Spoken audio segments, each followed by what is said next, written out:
ओम श्री परमात्मने नमः। अध्याय 8 निष्कर्ष।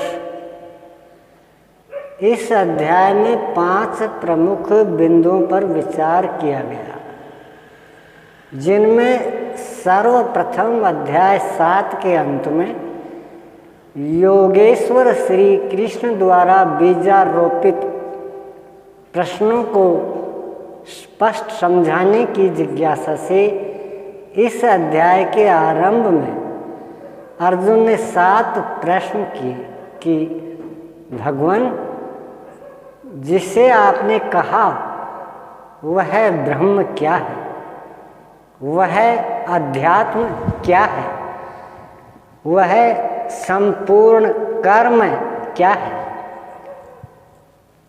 अधिदैव अधिभूत और अधियज्ञ क्या है, और अंतकाल में आप किस प्रकार जानने में आते हैं कि कभी विस्मृत नहीं होते। योगेश्वर श्री कृष्ण ने बताया कि जिसका विनाश नहीं होता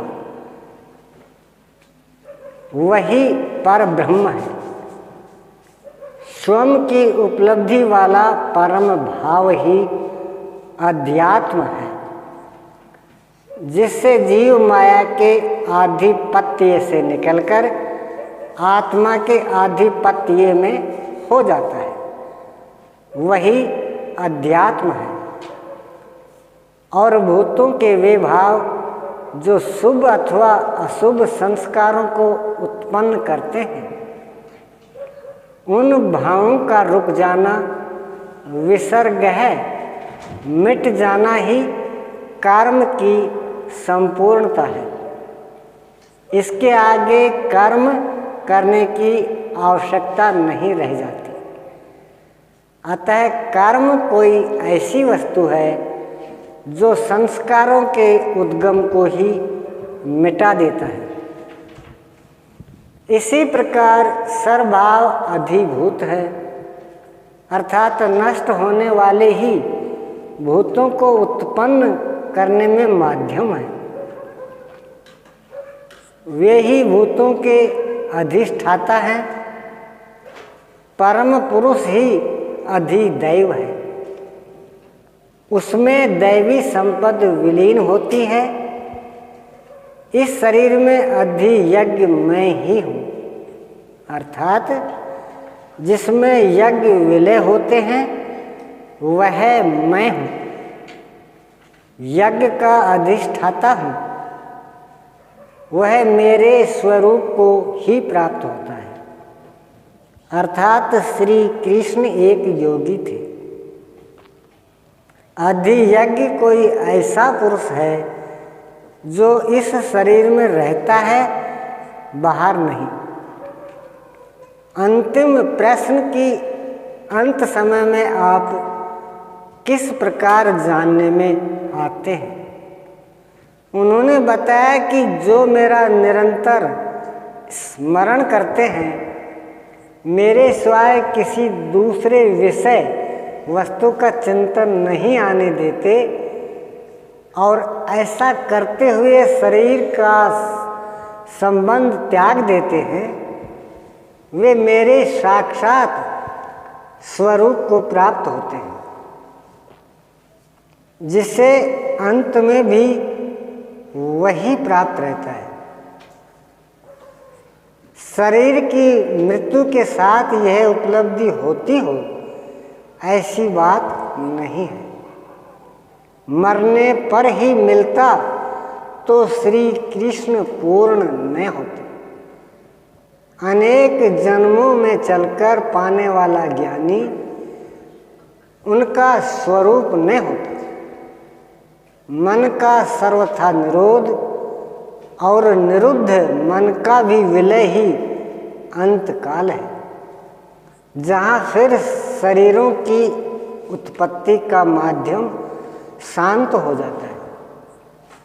उस समय वह परम भाव में प्रवेश पा जाता है, उसका पुनर्जन्म नहीं होता। इस प्राप्ति के लिए उन्होंने स्मरण का विधान बताया।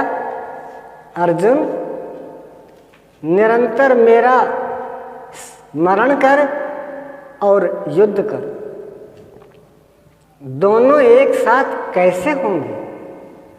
कदाचित ऐसा हो कि जय गोपाल, हे कृष्ण कहते रहें, लाठी भी चलाते रहें।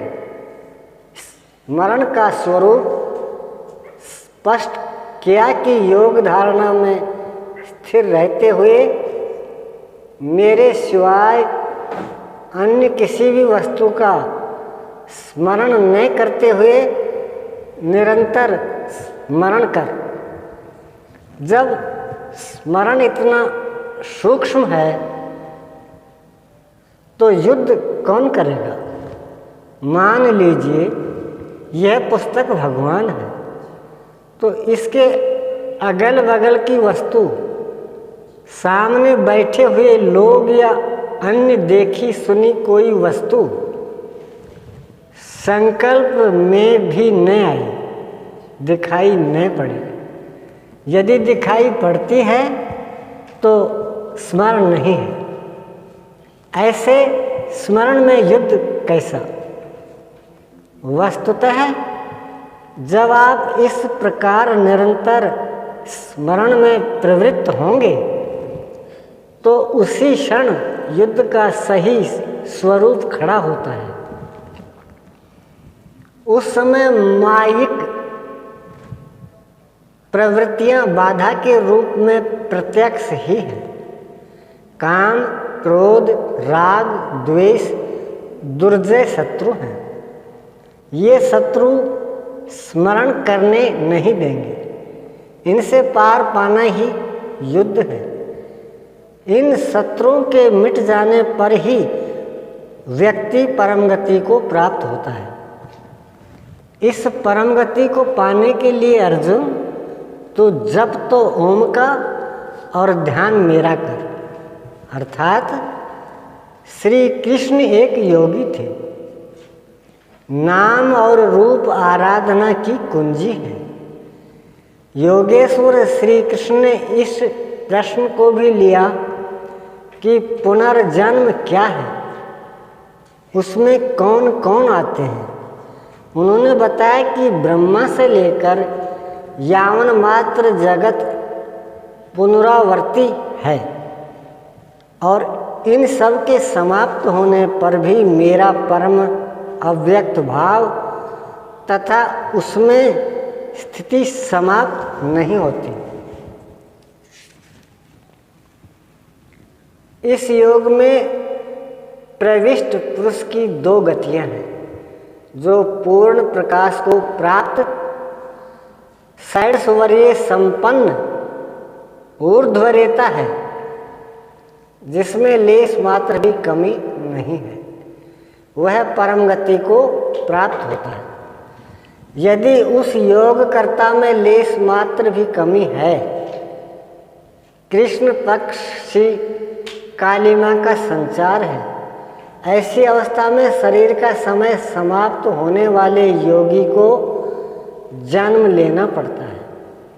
वह सामान्य जीव की तरह जन्म मरण के चक्कर में नहीं फंसता, बल्कि जन्म लेकर उससे आगे की शेष साधना को पूरी करता है। इस प्रकार आगे के जन्म में उसी क्रिया से चलकर वह भी वहीं पहुंच जाता है जिसका नाम परम धाम है। पहले भी श्री कृष्ण कह आए हैं कि इसका थोड़ा भी साधन जन्म मरण के महान भय से उद्धार करा के ही छोड़ता है। दोनों रास्ते शाश्वत हैं, अमिट हैं। इस बात को समझकर कोई भी पुरुष योग से चलायमान नहीं होता। अर्जुन, तू योगी बन।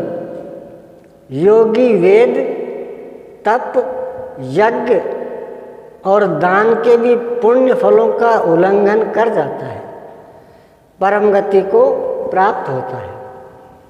इस अध्याय में स्थान स्थान पर परम गति का चित्रण किया गया है, जिसे अव्यक्त, अक्षय और अक्षर कहकर संबोधित किया गया, जिसका कभी क्षय अथवा विनाश नहीं होता।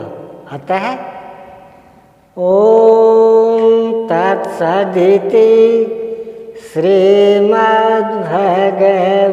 श्रीमद्भगवद्गीतासु उपनिषत्सु ब्रह्म विद्यायां योगशास्त्रे श्री कृष्णार्जुन संवादे अक्षरे ब्रह्म योगो नामाष्टमोऽध्यायः।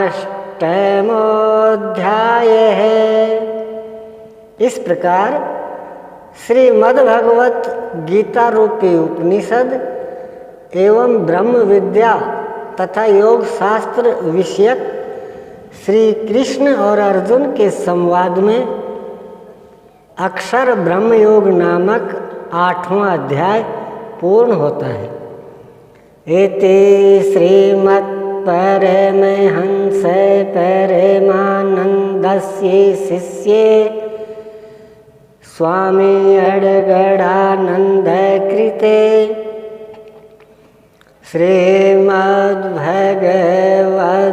श्रीमद्भगवद्गीतायाः यथार्थ गीता भाष्ये अक्षर ब्रह्म योगो नामाष्टमोऽध्यायः। इस प्रकार श्रीमद् परमहंस परमानंद जी के शिष्य स्वामी अडगडानंद कृत श्रीमद् भगवद गीता के भाष्य यथार्थ गीता में अक्षर ब्रह्म योग नामक 8वां अध्याय पूर्ण होता है। हरि ओम तत्सत्। ओम श्री सद्गुरुदेव भगवान की जय।